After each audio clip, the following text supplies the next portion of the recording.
Magandang araw po sa bawat isa. Alas 5 na naman po ng hapon at ako po ang inyong mga kasama sa online prayer sa araw na ito. Bago po tayo magsimula ay mangungumusta po muna kami at habang kayo po ay kinukumusta namin, lahat po ng mga Christ Ambassadors na nandito sa Kapuluan, saan man po kayong dako ng Kapuluan, lalo na po yung mga tiga-Gapan, sa pamumuno po ni Pastora Ethel, ni Pastora Lynn, ni Ate Sam, yung mga taga-Blessed Pansinaw, sa pamumuno po ni Pastor Rolly Limhoco at ni Ate Net at ang mga leaders doon. At ang ating pong Christ Ambassadors main church sa Pangsol. Kasama po natin ang mga pastors doon, sina Pastor Ray, Pastora Shirley, Pastora Carla, Pastora Presi, at lahat po ng mga leaders.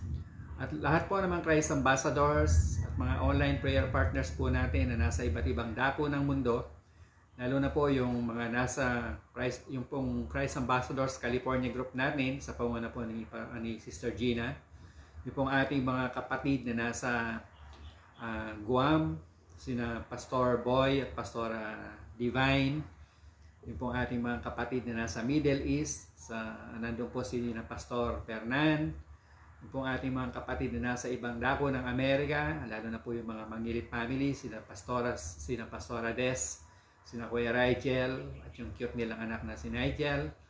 At lahat po ng mga Christ Ambassadors, hindi man po namin kayo mabanggit lahat isa-isa. Kami po ay bumabati sa inyo ng isang pinagpalang araw. Kung kayo po ay naka-tune in na, ari po ba na i-tag na po natin, isama na po natin, ipadala na po natin ang link, i-share na po natin ang link na ito sa ating mga Facebook friends, sa ating mga kamag-anak, sa ating po mga kapamilya, kaibigan, para maging sila man po ay makaranas ng pagpapala ng Panginoon. At kung kayo po ay may mga prayer requests, pwede po nyong i-type dyan sa ating chat box. At kung hindi ko man po mabanggit kayong hapon, ay nakasisiguro po ako na ang mga leaders natin, ang ating mga pastors, ang ating mga prayer warriors ay nakahanda para ipanalangin kayo sa mismong oras na yon na nakita po nila ang inyong mga kahilingan at mga prayer requests. So ngayon po ay pwede na tayo magsimula. Simula po tayo sa panalangin ng pagpapasalamat sa Panginoon. Amang Diyos, kami po ay nagpapasalamat sa iyong kabutihan. Muli ay pinagsama-sama mo po kami ngayong hapon upang kami po ay magpanalanginan. Idulog po namin sa iyo at angkinin sa pamamagitan ng pananampalataya ang lahat po ng aming mga kahilingan.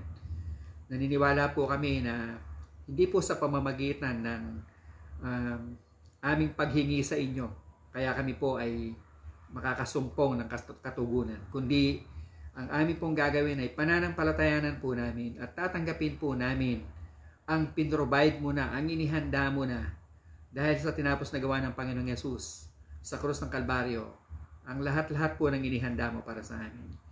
Kaya ngayong hapon, magpapasalamat po kami. Sasamahan mo kami, aming Amang Diyos, sa aming pag-aaral ng iyong salita, upang kami po ay lalong mapalakas. At sa aming pong pananalangin, naniniwala kami na ikaw ay tutugon, sapagkat ipinapanalangin po namin lahat ito sa pangalan ng Panginoong Yesus at naayon sa iyong kalooban. Ito po, Ama, ay aming hinihiling sa pangalan ni Jesus na aming tagapagligtas at Panginoon. Lahat po tayo ay magsabi ng Amen and Amen. Hallelujah. Mag-aral po tayo ng salita ng Diyos. Alam po ninyo, mahalaga sa bawat mananampalataya ang pagbabasa po ng salita ng Diyos, ang pagbubulay-bulay ng salita ng Diyos. Kaya nga po, minumungkahi po namin na wag po natin kalimutan, kahit mga ilang verses lang, kahit isang chapter lang, meron lang po kayong mapagbulay. Kaya po hindi kami nagkukulang sa pagpapadala sa inyo ng daily devotion, para kahit yun lang pong daily devotion ay magamit na po natin na blessing for the whole day. Kaya mahalaga po. Actually po, sa susunod na Sunday, ang ituturo ko po sa ating panambahan ay The Word of God Gives Life. Pero minsan, napansin niyo po ba na kapag tayo po ay nagbabasa ng salita ng Diyos, minsan po may mga nakakalito. Parang hindi po natin maunawaan na parang nagko-kontra-kontra. May mga contradiction ang mga nakasulat. Sabi po ni Paul sa 2 Timothy 3:16, The entire Bible is useful for teaching, rebuking, correcting, and training in righteousness. Sabi po sa Tagalog, ang lahat ng mga kasulatan, yung mga scriptures, yung mga isinulat po, na kinasihan ng Diyos. So ito po mga kasulatan na ito ay kinasihan po ng Diyos, hiningahan ng Espiritu ng Diyos. At ang sabi po ni Paul ay, ang mga ito ay mapapakinabangan sa pagtuturo, sa pagsansala, sa pagsaway, sa ikatututo na nasa katuwiran. Pero alam nyo, kanya po nagkakaroon ng contradiction kasi we are not rightly dividing the word. We also need to divide the word properly. Ang tawag po natin doon is rightly dividing the word of truth. Yung pong itinuturo ang tama o itinuturo ng tama ang katotohanan na mula sa Diyos. Kaya ang paalala ni Paul sa 2 Timothy 2:15, sabi po niya, study earnestly. Kaya kailangan po natin mag-aral. Kaya po hindi namin pinagsasawaan na magturo tuwing hapon. Study earnestly to present yourself approved to God, a workman that does not need to be ashamed, rightly dividing the word of truth. Ito po yung pinapayo ni Paul sa atin, na mag-aral po tayo ng mabuti para ma-rightly divide po natin yung salita ng katotohanan. So we divide the word whenever we interpret one scripture through the lens of another. So ibig sabihin, let the scripture or let the word of God interpret yung nabasa po ninyong word of God. So we divide the word whenever we interpret one scripture through the lens of another scripture. So ang rightly dividing the word means, kung ikaw ay isang mananampalataya, alam mo bilang mananampalataya na sa ilalim ng New Covenant of Grace, ang nakasulat at sinalita para sa iyo. Dahil ikaw ay nasa ilalim na ng biyaya ngayon, kapag binasa mo ngayon ang salita ng Diyos, makikita mo, maunawaan mo na yung mga salitang nakasulat doon ay mga salitang para sa iyo kung ikaw ay namumuhay sa ilalim ng New Covenant of Grace. At malalaman mo, ma-filter mo kung ano yung mga salita na hindi naman para sa iyo, yung mga nakasulat para sa iyo, kundi para doon sa mga tao na nabuhay sa ilalim naman ng Old Covenant of Law. So, how do we divide the word rightly? Dalawa lang pong tanong. Dito po ako magpo-focus. Dalawang tanong lang na kailangan po nating itanong kapag tayo po ay magbabasa ng Biblia. Ang unang tanong po, what does this passage mean in light of the cross? Ano ang kahulugan ng verse na ito o ng nabasa mong passage sa liwanag ng krus ni Kristo? Huwag po nating kalimutan ang krus kapag tayo po ay nagbabasa ng Bible. Huwag po nating kalimutan na merong Jesus na sakripisyo at napako sa krus. Dahil po may kabuluhan ang krus at ang tinapos na gawa ng Panginoong Jesus sa ating pagbabasa ng Biblia. Kapag hindi po natin nakita ang krus o hindi po natin isinama ang krus sa mga binabasa po natin, ang mababasa po natin doon, condemnation. Pangalawa, who is the writer writing to or about? Sino ang pinatutungkulan ng sumulat? Kanino ito isinulat? Yung mga binasa mo, kanino ito sinulat? Ito ba isinulat sa mga Hudyo na nasa ilalim ng kautusan? Sa mga Hintil? O sa mga Kristiyano na nananampalataya sa Panginoong Jesus na ngayon ay nasa ilalim na ng biyaya? So, i-dissect po natin yung unang tanong. What does the passage mean in the light of the cross? Ang filter po natin dito o ang pansala po natin sa mga salitang nababasa natin ay ang krus. Ano pong ibig ko sabihin? Yung pong krus kasi, yun po yung dividing line between the Old Covenant and the New Covenant. Yung Old Covenant of Law at saka yung New Covenant of Grace. Ang naghihiwalay po o yung division po sa mga taong nabuhay bago po ang krus at ang mga tao na nasa kabila naman ng krus matapos ang sakripisyo ng Panginoong Yesus ay ang krus ng ating Panginoon. So, kapag narinig po natin ng mga mangangaral na para pong pag sila'y nangaral o ipinaliwanag po nila yung kanilang nabasa sa Biblia, parang walang significance ang krus, ay nakakalungkot naman. Kasi pag nangaral po sila o narinig mo sila, parang walang krus. parang walang halaga, parang walang kwenta yung sakripisyo ng Panginoong Hesus. Kaya para po sa kanila, kulang yung ginawa ni Jesus, kaya kailangan nilang dagdagan ng sarili nilang pagsisikap. Kaya po marami yung mga hirap na hirap sa kanilang buhay Kristiyano, kung ano-ano po yung mga ginagawa nilang mga pansariling pagsisikap para lang po maabot nila yung pagpapala ng Panginoon. But the death of Jesus on the cross is the single most important event in human history. Alam po ba ninyo na yung kamatayan ng Panginoong Hesus sa krus ang tanging pinakamahalagang pangyayari sa kasaysayan ng sangkatauhan? Before the cross, the old covenant of law reigned.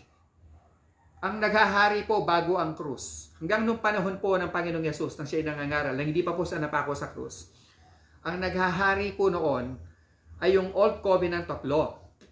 Yung kautusan sa ilalim ng lumang tipan ang naghahari. But, ito po yung mahalaga, kaya kailangan po nating i-filter sa lain ang mga bagay na binabasa natin in the light of the cross.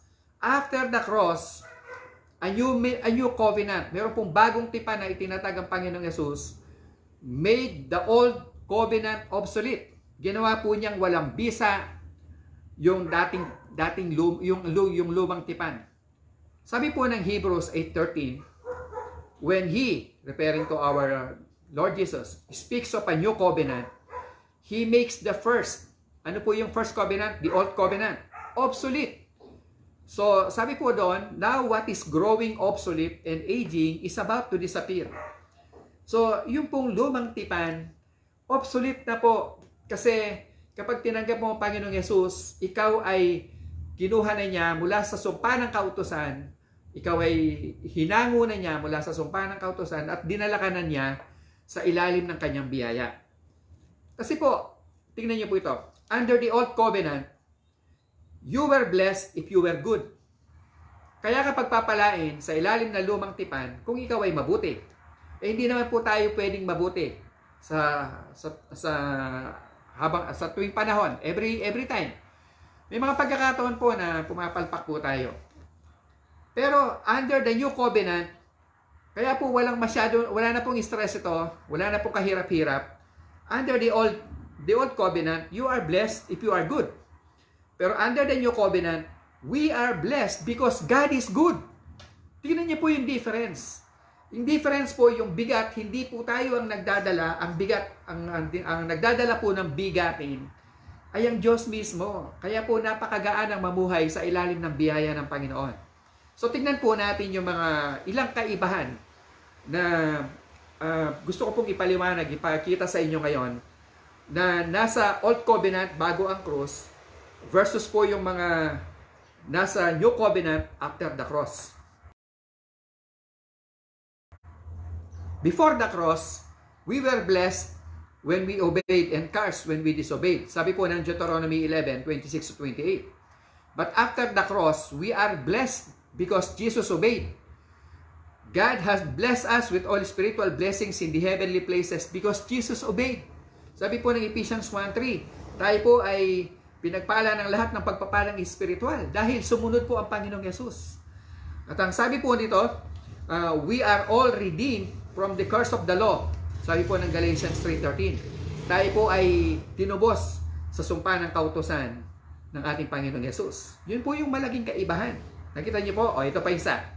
Before the cross, we forgave. Nagpapatawad tayo in order to earn God's forgiveness. Matthew 6:14. But after the cross, at the cross mismo, we were unconditionally forgiven. Sa krus mismo, habang nakapako ang Panginoong Hesus doon, siya ay sumigaw, Father, forgive them. Nagbigay po siya ng forgiveness, unconditionally. And now, we forgive because Christ has forgiven us.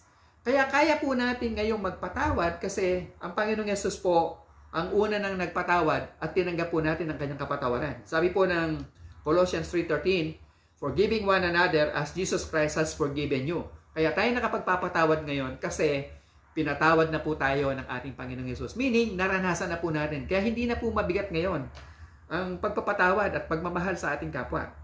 Before the cross, Loving your neighbor meant not coveting his wife or property. Hindi mo pagnanasahan, hindi mo pinag-iimbutan ang kanyang may bahay at ang kanyang ari-arian. Sabi po ng Deuteronomy 5:21. But after the cross, we love and accept others because Christ loves and accepts us. Tingnan niyo po yung difference, ano? Tayo po ngayon ay bahal ng Diyos, tanggap po tayo ng Diyos because Christ loves and accepts us. So 1 John 4:19, sabi po doon, we love because He first loved us. Sa Romans 15:7, sabi po doon, receive one another just as Jesus received you. So hindi na po mahirap sa atin ang tanggapin natin ang ating kapwa kasi nauna na po nating na-experience, naranasan kung paano po tayo tinanggap ng Panginoong Yesus. Kaya na po nating mahalin ang ating kapwa dahil una na tayong tumanggap ng kanyang pag-ibig at tinanggap tayo ng Diyos sa kabila ng ating mga kahinaan. He qualified us.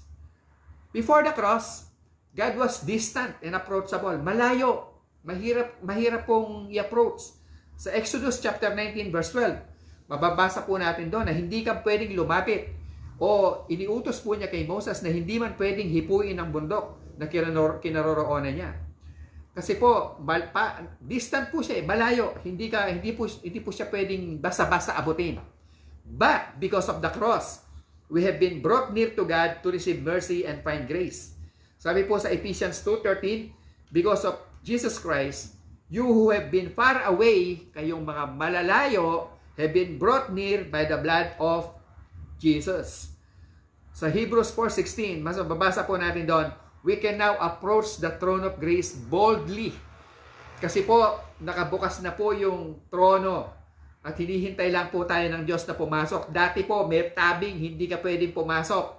Hindi ka basta-basta makakapasok doon. Pero ngayon po, dahil sa krus, pwede na po tayong pumasok kasi nawala na po yung tabing, nasira na po yung tabing, nawasak na yung tabing. Pwede na po tayong dumiretso sa trono ng Panginoon boldly para po tumanggap ng mercy and find grace. Tayo po ay inilapit ng Diyos upang tumanggap ng kanyang kahabagan at makasumpo po ng kanyang biyaya. Before the cross, God held us responsible for our sins. At wala pong sakripisyo ang pwede pong maglinis sa ating guilty conscience. Ang sabi po ng Leviticus 5:16 at ang sabi po ng Hebrews 9:9. Animal sacrifices not enough to clean guilt. Yung pong animal sacrifices, kino-cover lang po temporary yung kasalanan ng mga taong nabuhay sa lumang tipan. For a year, after 1 year, after that, kailangan na naman nilang maghandog ulit. But, because of the cross, yung pong dugo ng Panginoong Yesus cleanses us from a guilty conscience. Nilinis po tayo. And, ang sabi po ng Hebrews 8:12, He remembers our sins no more.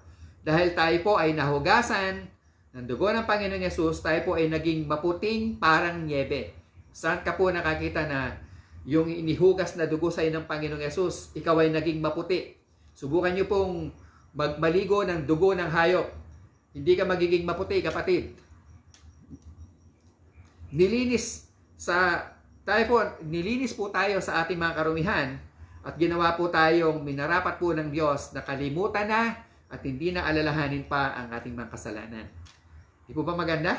Sabi po ng before the cross, bago po sa Old Covenant, before the cross, God visited the sins of the father up to the 3rd and 4th generation, ang sabi ng Exodus 34:7.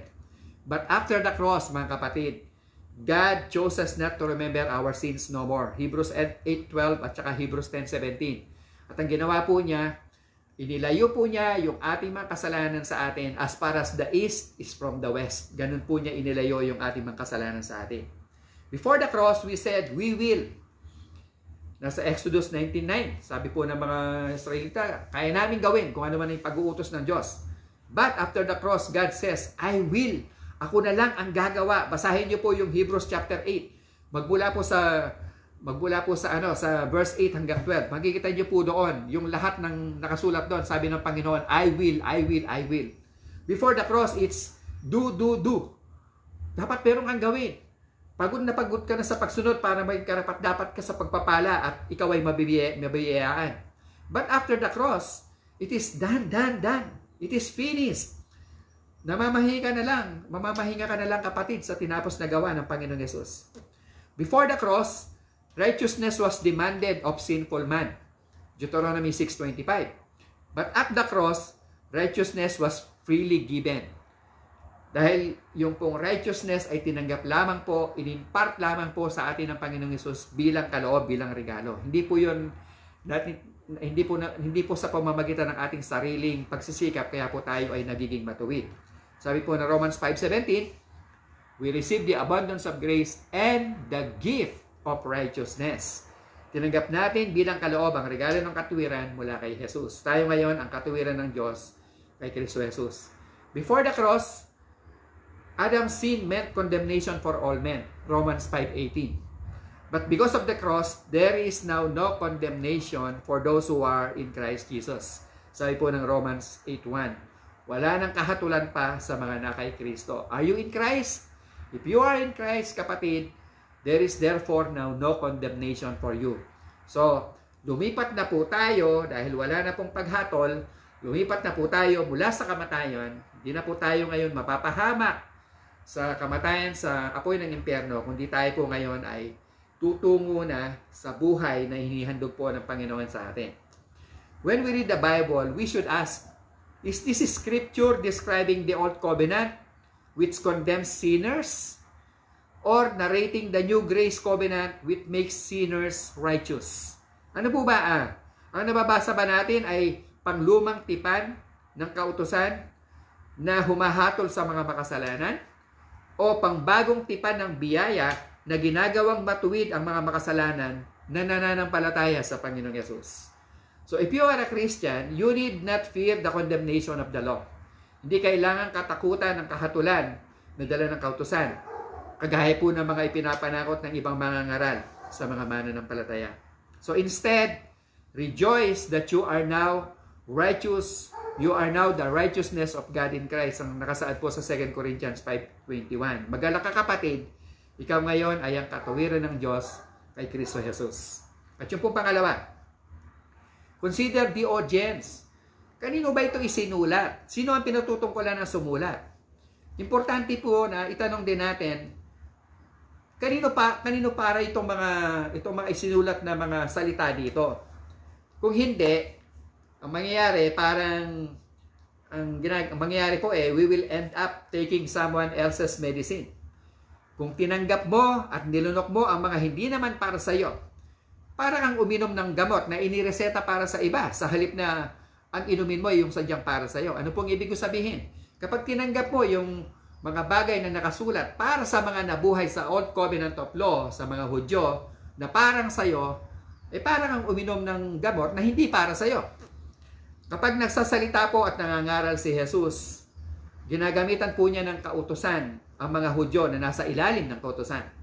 Pero pansinin po ninyo, pag ang mga makasalanan, ang mga patutot, yung mga tax collectors, yung mga taong hindi saklaw ng kautusan ng kausap niya, biyaya po ang kanyang ipinapahayag. Ang halimbawa po dito ay si Zacchaeus, na pinakitaan po ng biyaya ng Panginoon. Wala pong ginawa ang Panginoon. Pinakitaan lang po siya ng biyaya. Wala pong siya sinabi sa kanya. At ang nangyari po ay nagbago po ang makasalanang maniningil ng buwis na ito. Nang ma-encounter po niya ang Panginoong Yesus, si Mr. Grace himself, ay kusa siyang nagbago. He was transformed by God's grace. Pwede po niyong mabasa yan sa Luke chapter 19. Reviewin nyo na lang po. So mga minamahal, kailangan po nating malaman kung kanino po para yung mga isinulat sa Biblia na nabasa natin. Para ba yan sa mga tao na nabuhay sa ilalim ng kautusan? O para sa mga Kristiyano na nabubuhay ngayon sa ilalim po ng biyaya ng Panginoong Yesus? Magtatapos na po ako. Alam po ninyo, we do not need to be reminded of our shortcomings. But we often need to be reminded of our right standing before God. Hindi po natin kailangan na maging sin conscious. Ang kailangan po natin ay maging righteousness conscious. Much of the New Testament was written to assure Christians that we belong to God and nothing can separate us from His love. Wala pong makapaghihiwalay sa atin. Yung karamihan po ng isinulat, lalo na po ni Pablo sa Bagong Tipan, ay isinulat po para i-assure po yung mga mananampalataya na tayo po ay nasa Panginoong Jesus. We belong to God. At wala pong sino man, wala pong ano man na makapaghihiwalay po sa atin sa kanyang pag-ibig. Kagaya po ng nasasaad sa Romans chapter 8 verses 38 and 39. Wala pong makapaghihiwalay sa atin sa pag-ibig ng Panginoong Jesus. Not even our sins. Grace is greater than our sins. Agree? Yung pong biyaya ng Diyos ay mas dakila, mas malaki kaysa sa ating mga kasalanan. Sa Romans chapter 5 verse 15, mababasa po natin doon, the magnitude of the gift sa the Passion Translation. The magnitude of the gift. Ano po yung gift? Yung grace. Far outweighs the crime. Ano po yung crime? Yung sin, yung transgression, yung pagsalangsan. Yun daw pong kalakhan, yun daw lawak, yung tindi ng biyaya na kaloob ay mas matimbang, mas mabigat, mas malaki kaysa kasalanan. Alam po ninyo, when we fail, the Holy Spirit does not condemn us. Sabi po ng Romans 8:1, there is therefore now no condemnation for those who are in Christ Jesus. Rather, ang ginagawa po ng Holy Spirit is to remind us that we are righteous, that we are kept by Jesus. Mababasa niyo po yun sa Jude chapter 1 verse 24. Sabi po doon, now to Him being able to keep you without stumbling and to set you before His glory without blemish with unspeakable joy. Ang ginagawa po ng Holy Spirit, nire-remind po tayo that we are the Father's beloved Son. Sabi po sa Galatians 4:6, and because you are sons, you are children, God sent the Spirit of His Son, ang ating Panginoong Jesus, into our hearts, who calls Abba Father. At nire-remind po tayo ng Holy Spirit that our hope is firm and secure. Sabi po sa Hebrews 6:19, we have this hope as an anchor for the soul, sure and steadfast. When we make mistakes, Jesus doesn't condemn us. Hindi po tayo ginajudge o kinokondemn ng Panginoong Yesus. Ang ginagawa po niya, He defends us. Pinagtatanggol po niya tayo. Sa 1 John 2, verse 1, mababasa po natin doon. Sabi po doon, my little children, I am writing these things to you so that you may not sin. Ang sabi ni Juan sa kanyang sulat. But, if anyone does sin, we have an advocate with the Father, Jesus Christ, the righteous one. Meron po tayong tagapagtanggol. At ito po yung walang iba kundi ang ating Panginoong Yesus. At ano pa po ang ginagawa ng Panginoong Yesus? He teaches us to say no to ungodliness. Tinuturuan po tayo na iwasan at layuan ang kasalanan. Sinulat po ni Paul sa Titus chapter 2 verse 12, the grace of God trains us to reject godless ways and worldly desires and to live self-controlled, upright and godly lives in the present age. So yung biyaya po ng Diyos, ito po yung nagtitrain sa atin para po iwasan, tanggihan ang kasalanan. Amen. Hindi po lisensya ang biyaya ng Diyos para gumawa ng kasalanan. So rightly dividing the word means reading the Bible in the context of the finished work of the cross. It means we interpret the scripture in the light of what Jesus has done, kung ano yung ginawa ng Panginoong Yesus. Ang entire Bible po reveals Jesus. Ano po niyo, nung siya po ay naglalakad, kasama po ng dalawang disipulo sa Road of Emmaus, sa Luke chapter 24, verse 27, Jesus interpreted the scriptures from Moses. Yung first book of the Bible, sinulat ni Moses, up to the writings of all the prophets. So, the entire Bible reveals Jesus. We read the Bible to see Jesus. Kaya po mahalaga eh. Pag binabasa po natin ang Biblia, kailangan po nating makita si Jesus. And our hearts will burn for passion for our Savior as His beauty and His loveliness is revealed through the Word. So, pumagitan po ng mga salita na nakasulat doon. So, mga kapatid, ito po yung tanong. Bakit ito mahalaga? Bakit mahalaga na ma-divide mo properly yung rightly, yung Word?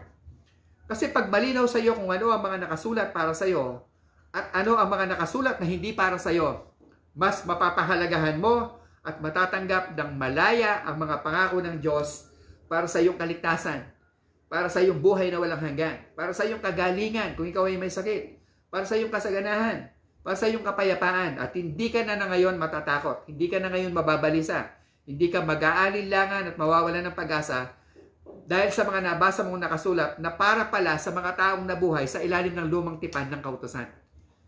Nakita niyo po yun? So kung alam nyo i-divide rightly yung word, hindi ka na matatakot ngayon kasi alam mo, hindi para sa akin to. Para sa mga Hudyo to, para sa mga nasa ilalim ng kautusan to. Ito yung para sa akin. Biyaya, pagpapala, kagalingan, kapayapaan, kapahingahan. So mamumuhay ka ngayon na may kagaanan, may katiyakan, may kagalakan at kapayapaan dahil namamahinga ka at nakapokus kay Kristo lamang. Sa Kanya lamang ikaw ay nakasandal at nagtitiwala. At lahat na tinapos niyang gawa sa krus ng Kalbaryo, kaya mo ngayong angkinin na may pagtitiwala dahil siya ay tapat at totoo sa kanyang mga salita. Amen. Amen. Nawa po ay meron tayong natutunan ngayong hapon. At kung kayo kapatid ay first time nyo na napakinggan ang ganitong klase ng pangangaral, na kailangan pala na dinidivide yung rightly yung word. At hindi ka pa marunong kasi first time mo lang eh. Pag binasa mo ang Biblia, kung minsan mas madalas yung nakikita mo ay condemnation, guilt, fear. Yun po yung nadadama nyo. Ngayong hapon, gusto ko po kayong anyayahan na baguhin nyo na yung inyong perspective. At paano po nyo mababago yon? Kailangan lang po ngayon, ang perspektibo nyo ay ang ating Panginoong Yesus. Ang pananaw nyo ay nasa Panginoong Yesus lang. Siya lang po ang titignan natin. Kapag siya po yung titignan natin, magkakaroon po tayo ng tamang pananaw at magkakaroon po tayo ng kapahingahan sa lahat ng ating mga kapag-alan. So, kayo po ay aking challenge ngayon na magsuko ng buhay sa Panginoong Yesus. Tanggapin natin ang Panginoong Yesus. Hindi po tayo tumatanggap ng relihiyon, hindi tayo sumasali sa anumang asosasyon. Ang tinatanggap po natin dito ay isang relasyon sa ating mapagmahal na tagapagligtas sa ating Panginoon. Kaya ngayong hapon, kapatid, sabihin mo, manalangin ka. Ipanalangin mo na parang, sumunod ka sa panalangin nito na parang ito'y panalangin na nanggaling sa iyo. Sabihin mo, Amang Diyos, maraming salamat sa iyong kabutihan, sa iyong pagpapala, sa iyong pagpapatawad. Ako po'y makasalanan at ngayong hapon, kinikilala ko na hindi ko kayang iligtas ang aking sarili at kailangan ko ng tagapagligtas. Kaya tinatanggap ko si Jesus, nagsusuko ako ng buhay, tinatanggap ko si Jesus bilang aking Panginoon at aking tagapagligtas. At mula ngayon at sa mga darating pang panahon ng aking buhay, ang maghahari at masusunod sa aking buhay ay walang iba kundi ang aking Panginoong Jesus. Salamat Ama na ako ngayon ay ginawa mo ng anak at tagapagmana kasama ni Jesus sa lahat ng iyong mga mabubuting kaloob. Maraming pong salamat Amang Diyos. Ito po ang aking panalangin sa pangalan ni Jesus.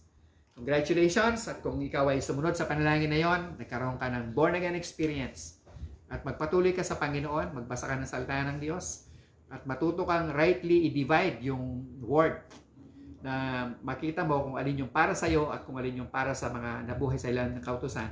Pag binasa mo ito, lagi mong babasahin sa ilalim ng liwanag ng krus ng ating Panginoong Yesus.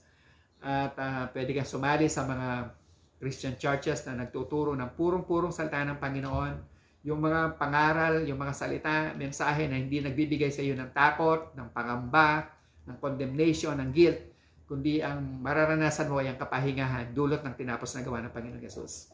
Sa Christ Ambassadors po, meron tayong 3 na pwede nyo pong daluhan. Yung isa po ay sa main church sa Pangsol, sa Candaba, sa harap po ng Dabsu.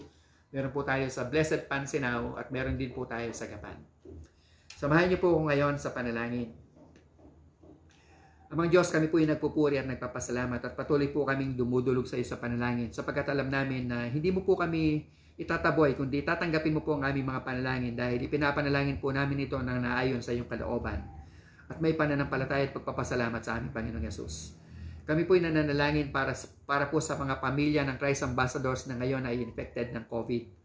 Panginoon, particularly tinataas po namin sa iyo sina Tita Sam, si Tatang Wondering at member po ng kanilang pamilya, sina Lady Lee, sina Ate Eti at ang member po ng kanilang pamilya at ang 3 pamilya po ng kapatid namin na nasa Bangbang. Panginoon, ang COVID po ay isang pangalan lamang at mas mataas po ang pangalan ng Panginoong Yesus sa pangalan ito. Kaya inuutusan po namin ang sakit, karamdaman, anumang klase yan, anumang klaseng pangalan yan, COVID-19 man yan, na magpasakop sa pangalan ng Panginoong Yesus. Amin po itong itinataboy at pinapawalang bisa sa buhay po ng mga Christ Ambassadors na mga mananampalataya, maging sa mga iba pong mga nakatutok ngayon sa online prayer na ito at sa aming mga online prayer partners, Panginoon. Anuman pong sakit at karamdaman ay amin pong itinataboy, pinapawalang bisa sa pangalan ng Panginoong Yesus at amin pong dinideclare na ang lahat po ng mga may sakit karamdaman, sila po'y pinagaling mo na dahil po sa mga latay ng Panginoong Yesus. Partikular po na itinataas namin sa iyo, Amang Diyos,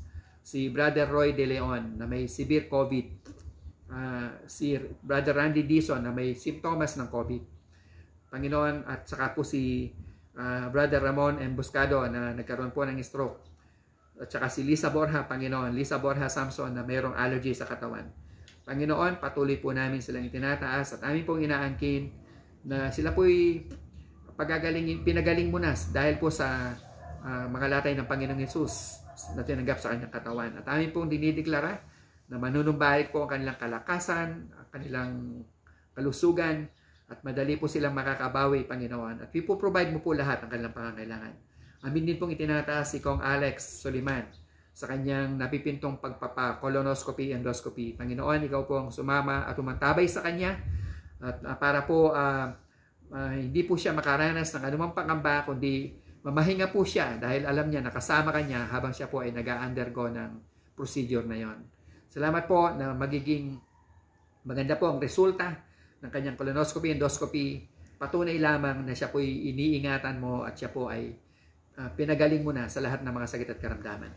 Akin din pong itinataas sa iyo ang request ni Sister Jelay na pagpapala at kagalingan para sa kanyang pamilya. Panginoon, maraming po salamat.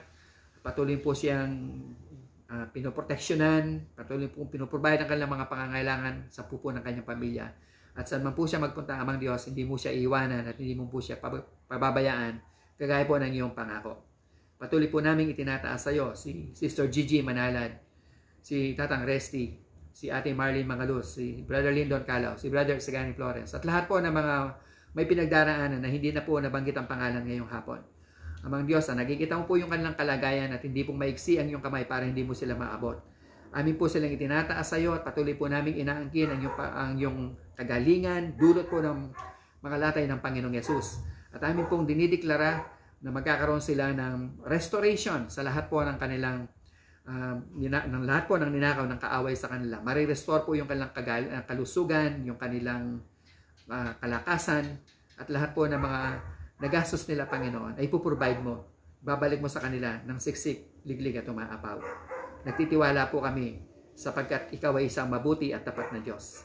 Patuloy po namin itinataas sa iyo, Amang Diyos, ang aming pong Ate Lydia para sa kanyang complete healing, for restoration of her health and strength, at yung positive response po ng kanyang katawan at internal organs sa medical procedures po na ginagawa sa kanya. We declare, Lord, that by the stripes of Jesus, she is already healed and she will live a long and satisfying life, kagaya po ng yung pinangako sa Psalm 91 verse 16. Patuloy po kami nagdideklara at kiniklaim po namin ang healing ng lahat po ng mga kandabenyos na afflicted po ng COVID-19. Ang lahat po ng mga kapampangan na ngayon po ay dumaranas ng pahirap ng COVID-19 ito. At lahat po ng mga Pilipino na may sakit po, itinataas po namin sila sa iyo, Amang Diyos, lalo na po yung mga mananampalataya na nagtitiwala sa iyo at amin pong inaangkin ang kanilang kompletong kagalingan dahil po sa mga latay ng Panginoon Yesus. Patuloy po kaming nagdideklara ng iyong pabor para kay Sister Angie Salenga, Amang Diyos, ang aming pong pamangkin. Sila po'y pauwi na. Naniniwala po kami, iingatan mo sila sa kanilang pag-uwi at hindi na po sila mahihirapan, kundi lahat po ng pabor ay bibigay mo para sa kanila para madali po nilang may ilagay sa tama, sa maayos ang bangkay po ng aming pong Kuya JR. Salamat po sa patuloy na kapayapaan, kagalakan ng puso na pinagkakaloob mo sa kanyang pamilya, Panginoon, kay Sister Angie, sa kanyang anak, at sa mga magulang at kapatid ni Brother JR. At patuloy po naming inaangkin, Panginoon, ang iyong kapayapaan sa kanilang mga buhay, Panginoon. Na patuloy po nilang maranasan ang iyong pagkalinga. Ikaw po ngayon ang kanilang tatay, ikaw po ngayon ang kanilang padre de pamilya, Ama. Sa iyong mapagpalang kamay po namin sila pinagkakatiwala. Patuloy po kaming nagdideklara, Amang Diyos, ng iyong protection, ng iyong abundant protection, ng iyong divine protection, ng iyong abundant provision, Panginoon, ng iyong blessing sa lahat po ng Christ Ambassadors at sa aming mga online prayer partners na nandito sa Pilipinas at nasa abroad. We declare your protection and provision, your abundant blessing, your peace, your joy, your rest para po sa lahat ng aming mga kapatid naman Diyos. At lahat po ng mga kasama namin ngayon sa panalangin na ito. Ikaw po ang patuloy nilang maranasan at patuloy pong ang kanilang mga hanap buhay, mga trabaho, mga negosyo, maging ang kanilang pamilya ay patuloy mong pagpapalain. Sa iyong mapagpalang kamay, pinagkakatiwala po namin ang bawat isa. Patuloy din po kaming nagdideklara ng continued success in the ministry po ng Christ Ambassadors at ng ang successful celebration po ng the Feast of the Tabernacle, where we expect more souls na pwede po naming madala sa iyong paanan, Amang Diyos. Salamat po na patuloy mong kinakasihan ang ministeryo po ng Christ Ambassadors at patuloy pong ini-equip mo yung mga leaders sa tamang katuruan upang ang may turo po namin ay ang purong-purong salita ng iyong biyaya, Ama, at hindi po condemnation, hindi po pahirap, kundi kagaanan. Kasi kinuha na po lahat ng aming Panginoong Hesus ang hirap. Kaya ang ibinibigay mo naman po sa amin ngayon ay ang iyong kasaganaan ng buhay, Amang Diyos. At tutugon po kami. Tutugon po kami, hindi para kami po iyong pagpalain, kundi dahil pinagpala mo po kami ng iyong kapatawaran, ng iyong kagalingan, ng iyong biyaya, Panginoon. Kaya po kami tutugon bilang pagpapasalamat at pagtanaw, Panginoon, at pag-appreciate sa ginawa ng Panginoong Yesus sa krus ng Kalbaryo. And finally, Father God, we pray continuously for our country, for our government leaders, both national and local, upang sila po ay mapangunahan, mag-guide, mabigyan po ng tamang perspektibo sa pangunguna po nila sa kanilang mga nasasakupan. Lalo na po sa bayan ng Candaba, Amang Diyos. Tinataas po namin si Mayor Rene at ang kanyang team upang mapangunahan po niya ng may kagalingan, ng may wisdom, Panginoon, ang pagtugon po sa hamon ng pandemyang ito. Salamat po sa kalakasan na patuloy yung pinagkakaloob sa Kanya at sa kapayapaan ng puso. At salamat, Lord, at pinag-aadyahan po siya sa lahat po ng mga plano at tangka ng kaaway. Sa iyo po mapagpalang kamay, pinagkakatiwala po namin ang bawat isa, ang aming mga leaders, ang aming Christ Ambassadors family, ang aming mga online prayer partners at lahat po ng mga nakatutok ngayong hapon. Pinupuri ka namin, nilululahati at pinasasalamatan. Ito po ang aming panalangin na may pagtitiwala sa matamis at makapangyarihang pangalan ng Panginoong Hesus. Lahat po tayo ay magsabi ng Amen, Amen, and Amen. Paalala lang po mga kapatid na Christ Ambassadors at lahat po ng mga tumututok sa online streaming ng Christ Ambassadors. Ang ating pong panambahan ngayon tuwing Sunday ay yung online po ay ginawa nating 10:30. Kaya kapag ho kayo ay mag-online, 10:30 po kayo mag-online. Kasi po iniiwasan po natin yung intermittent o yung papatay-patay na signal ng internet connection natin. So, yung pong mga pwede na pong dumalo ng on-site, pwede na po up to 10%, lalo na po yung mga bakunado na. Pero yung hindi pa po pwede, lalo na po yung mga nakatatanda at yung mga bata, ay sa bahay na po muna at tutukan nyo po ang celebration na ginagawa, yung ating pong pagpupuri at pagsamba at pangangaral ng salita ng Diyos sa tuwing Sunday po ng 10:30 ng umaga. Maraming po salamat at lagi po nating tatandaan that because of Jesus, we are greatly blessed, we are highly favored, and we are deeply loved. And to God be all the glory. Magandang araw po sa bawat isa.